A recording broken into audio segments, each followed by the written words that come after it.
You know how you hear about those massive data breaches on the news? Equifax, Target, Capital One, whatever the disaster of the month is. You maybe sigh, change a few passwords you haven't updated in years, perhaps sign up for the free credit monitoring they offer as a pathetic apology, and then, mostly, you push it to the back of your mind. You figure, what are the odds it'll really hit me? I used to think that way too. I live a pretty average life. Standard office job downtown, pay my bills on time, grab beers with friends on weekends. Nothing special, nothing that would make me a target. Or so I thought. The horror didn't start with a bang. No shadowy figure, no creepy late-night calls. It started quietly, almost boringly, inside a plain white envelope delivered by the mailman. It was a credit card statement. Not even my main card, just a store card I barely remembered applying for. The balance was nearly maxed out. Confused, I scanned the charges. Online subscriptions I'd never heard of. Weirdly specific hobby supplies I'd never buy, shipped to an address in Oregon. I live in Illinois. My first reaction was just annoyance. Standard credit card fraud. Happens all the time, right? Pain in the ass, but fixable. I called the company, disputed the charges, canceled the card. Problem solved. Easy, except it wasn't. A few days later, an email alert from my bank. Suspicious login attempt from Miami. Blocked, thankfully. Then another, from my main online shopping account, this time from Texas. I scrambled, heart starting to thump a little faster. I went on a password-changing frenzy, enabling two-factor authentication everywhere I could. It felt like playing whack-a-mole in the dark, plugging one hole just as another appeared. Then, on a grim hunch, I pulled my credit report. My stomach turned to ice. It wasn't just the one store card. There were multiple recent inquiries, hard pulls on my credit that I hadn't authorized. Worse, there were 2 small personal loans, recently opened in my name. That's when the real dread set in.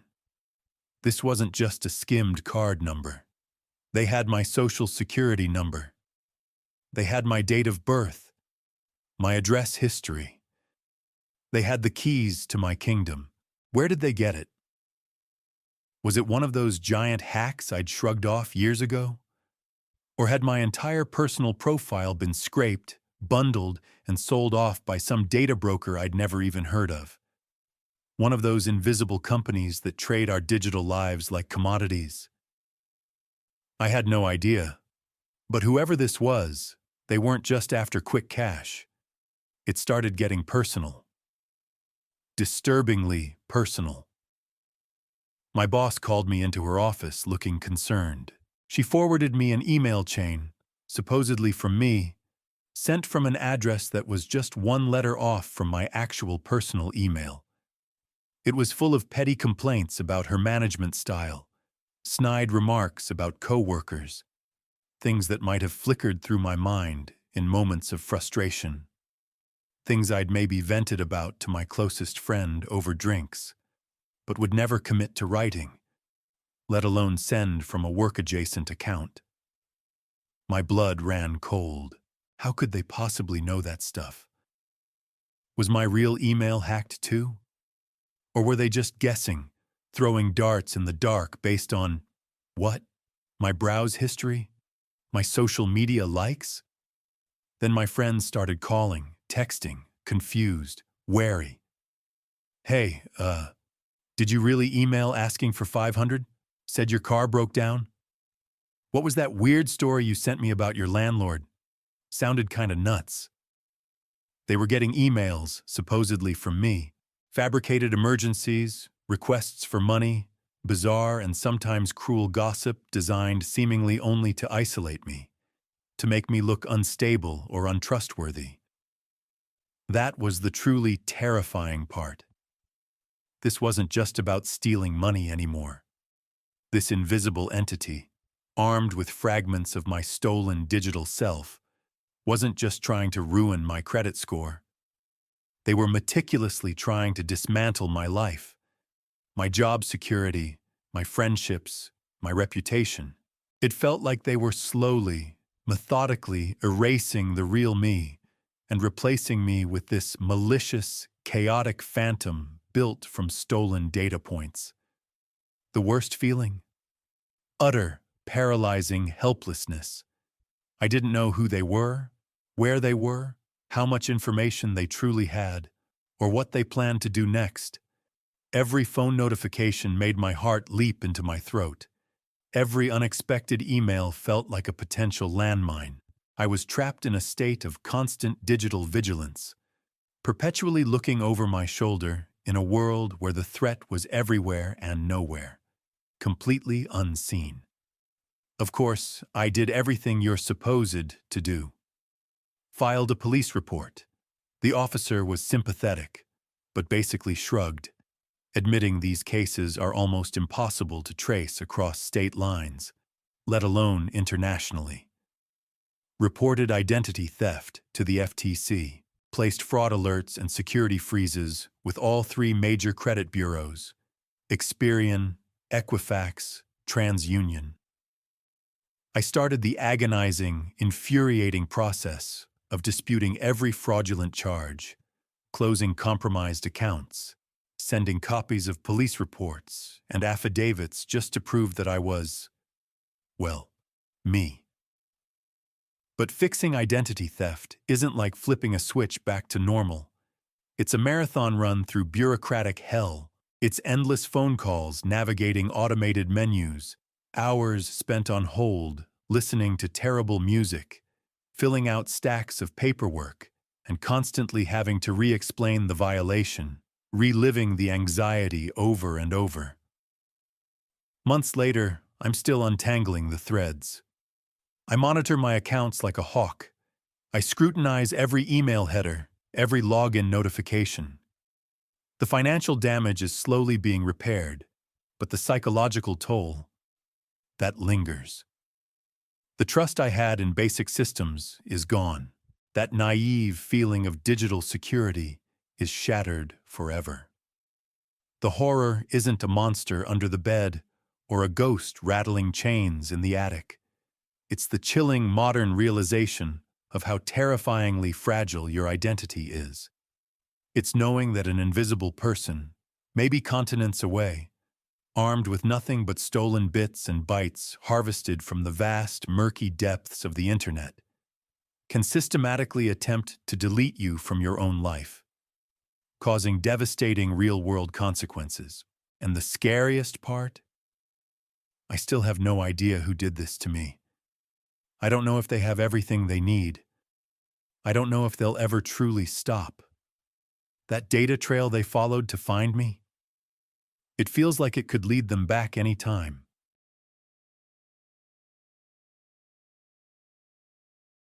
You know, people sometimes dismiss online friendships, online communities.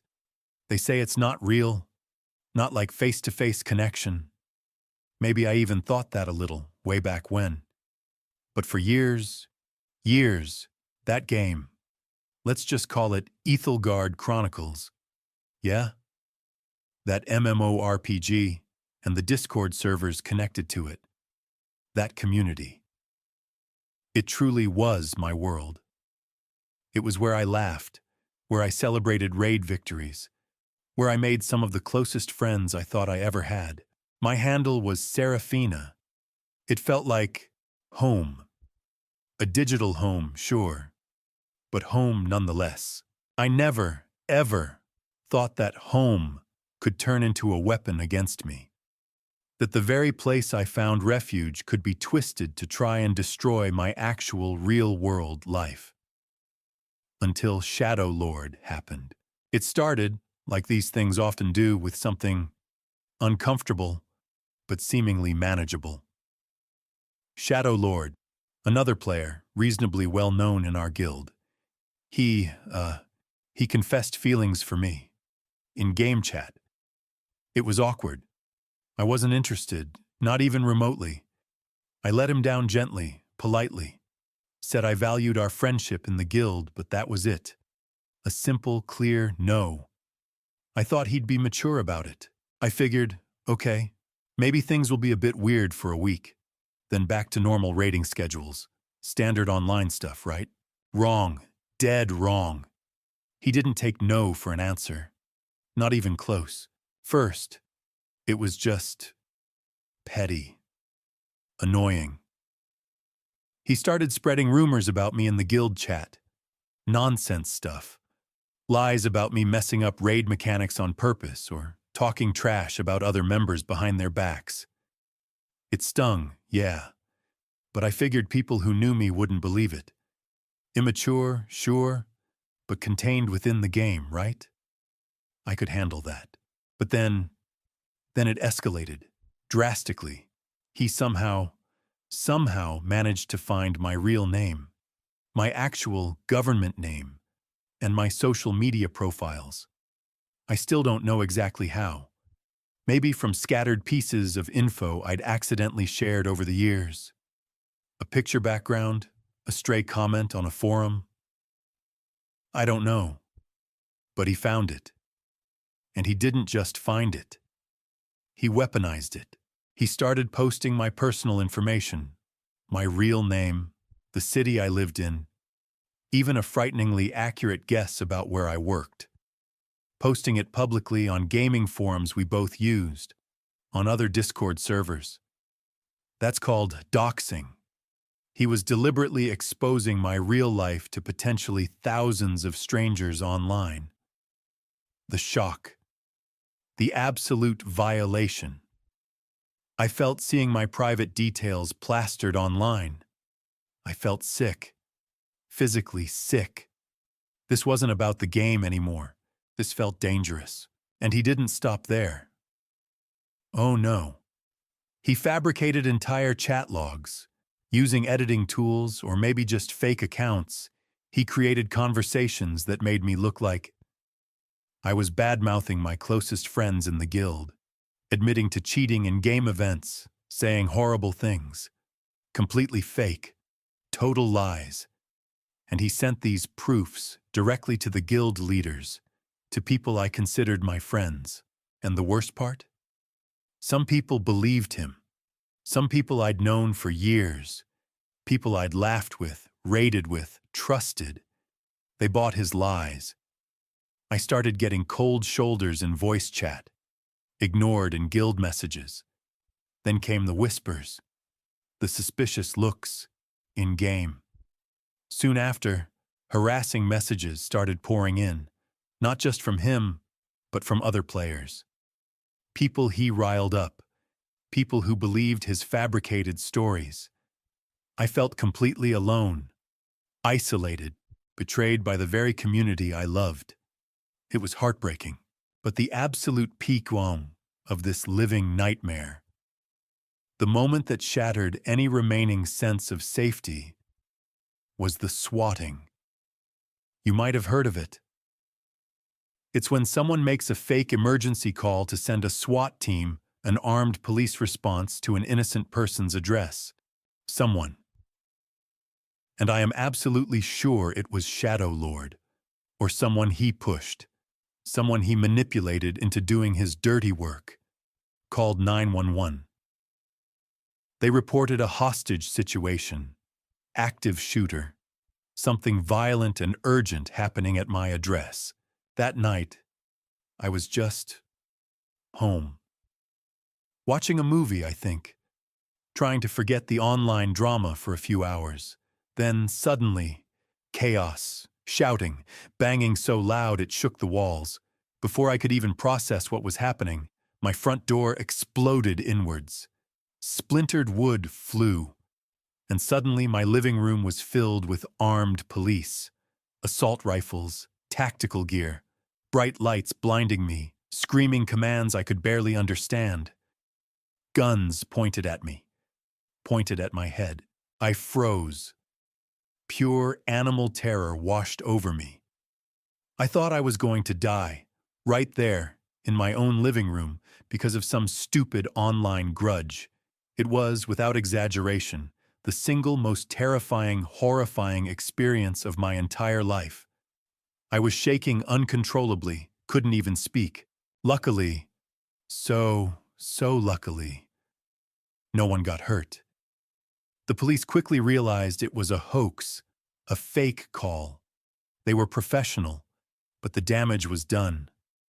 The violation, the terror. You can't just undo that. I felt traumatized, utterly broken. They took my statement, of course, asked who might do this. I told them about Shadow Lord, about everything he'd done. The doxing, the harassment, the fake chats. They listened, they wrote it down. They said swatting was a serious felony. But they also warned me, gently, almost pityingly, how hard these calls are to trace. Spoofed numbers, burner phones, calls routed through God knows where using VPNs. He could have been anywhere, done it from anywhere, hidden behind layers of digital anonymity. They promised they'd investigate, file reports, but I saw it in their eyes. The uncertainty, the sheer, daunting difficulty of pinning down a digital ghost who wanted to inflict real-world terror. It felt hopeless, like screaming into the void. Knowing he was out there, knowing he did this, and knowing he might just get away with it. That feeling of utter powerlessness, that, almost as much as the raid itself, convinced me I had to disappear. After that, there was no going back. I deleted everything.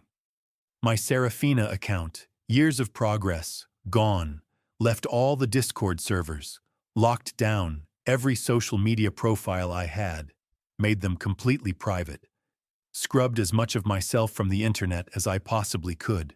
But the damage was done. I lost my community. I lost friends. Some because they believed the lies. Others because I just couldn't face that world anymore. I lost my sense of safety, not just online, but in my own damn home. Every unexpected noise still makes me jump.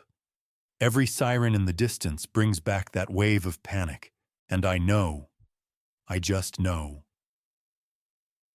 Shadow Lord is still out there, probably playing Ethelgard Chronicles right now, maybe looking for his next victim, bragging about what he did. The fear isn't just him specifically anymore. It's knowing how easily online spaces, communities that feel like family, can be weaponized.